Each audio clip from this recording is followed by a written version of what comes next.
Sejumlah orang tua murid mengaku kesulitan dengan sistem pembayaran siswa secara online. Umumnya mereka mengaku kesulitan dengan mekanisme pendaftarannya. Meski demikian ada juga orang tua murid yang mengaku senang dengan metode pendaftaran itu karena tidak mesti sibuk datang ke berbagai sekolah yang dituju. Ini memang agak sulit masalahnya, ini kesulitannya masalah token kan. Terus dia harus ada nomor PIN ya kan. Kalau kita berdasarkan lupa kan, untuk gelombang umum gagal kan, kita kan ngambil lokal lagi. Nah itu yang membuat sulit orang tua, masalah ini nomor PIN lagi kan, no token kan. Kita balik ke awalnya lagi, kemana kita mendaftar pertama ya kan, umumnya ke SMA tertentu kan, balik lagi ya, jadi kesulitan di situ. Ya agak ini ya Mbak, agak sulit juga gitu. Karena yang untuk jalur umum kita memang bisa memilih banyak. Tapi ya kemarin sempat ke ini ya, kelempar ya Dek. Nggak masuk di itu SMA yang dituju gitu. Jadi ini insya Allah nih gelombang kedua ini. Iya, kalau secara online langsung aja, jadi nggak repot-repot datang ke sekolahan. Iya dari rumah langsung online aja dari rumah gitu. Ada kesulitan? Alhamdulillah sih enggak. Ya, kalau kita cermati dari pernyataan beberapa orang tua tadi memang ada kesulitan, Pak Haris, tapi kemudian yang kesulitan berkaitan dengan teknologi. Kita juga menerima keluhan bahwa sebetulnya ada juga yang mencoba untuk login tapi ternyata tidak bisa, harus melakukan proses berulang-ulang kali. Nah, ini kemudian akhirnya kalau menurut Pak Haris ini mereka harus seperti apa nih kalau misalnya memang tidak ada ketidaksempurnaan dalam e-online ini? Ya, kalau menurut saya masing-masing dinas gitu ya dari kepanitiaannya ya, itu kan secara teknis saya kira masalah-masalah teknis itu harus bisa diperbaiki secara lokal juga kan, bandwidth-nya perbaiki, diperbesar kan, bisa juga ya. Itu kan hanya terjadi kasus-kasus saja, sebagian besar kan tidak ya. Tapi kalau misalnya ada siswa-siswa yang ternyata akhirnya pada sampai batas waktu tidak mampu ataupun tidak diterima di sekolah manapun, ini akhirnya bagaimana Pak Haris?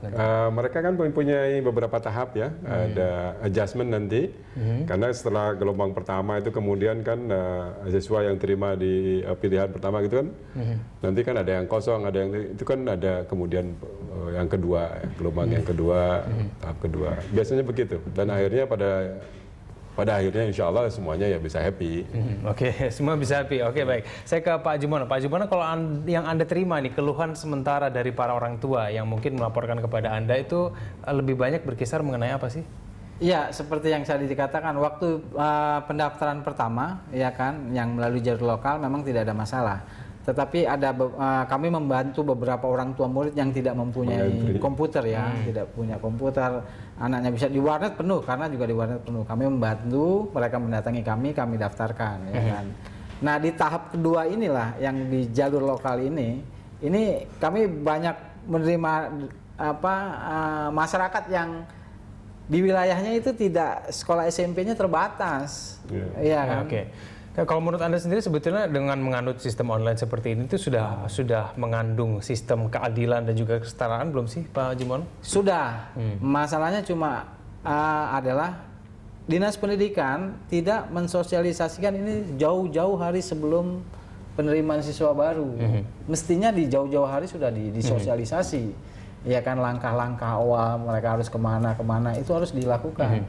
Ini kan saya kira SDM Dinas Pendidikan sudah cukup banyak, di kecamatan ada, di Kota Madia ada, di pusat ada. Mereka harus kerja itu.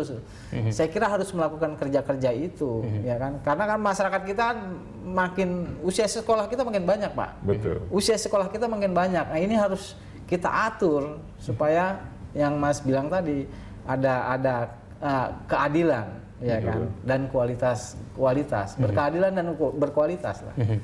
Kalau misalnya dari keluhan itu dari para orang tua tentunya ada tidak yang kemudian melaporkan bahwa sebetulnya masih terjadi pelanggaran-pelanggaran seperti di lapangan, misalnya kemarin yang sempat populer dulu ada mengenai jual beli bangku kosong. Nah, hal seperti itu masih ada tidak sih keluhan itu, Pak? Peluangnya masih ada, Berkurang, ya. Karena banyak juga masyarakat yang tidak terlalu peduli ya. Misalnya saya bilang tadi fase pertama pendaftaran nanti sama fase penerimaan. Di tengah-tengah fase ini ketika sudah ada penutupan, itu kita tidak tahu informasinya. Siswa yang tidak lapor diri berapa, siswa yang tidak jadi ikut berapa, itu kita tidak tahu. Nah, disitulah peluangnya. Kemudian siswa yang dari luar kota yang mengundurkan diri berapa. Nah, itu ditutup. Kalau kita nggak terus memainkan teknologi itu nggak bisa kebuka. Ini soalnya, ini masalah. Makanya kami terus melakukan itu. Bahkan kami mendesak provider yang bekerja sama dengan Dinas Telkom Untuk buka.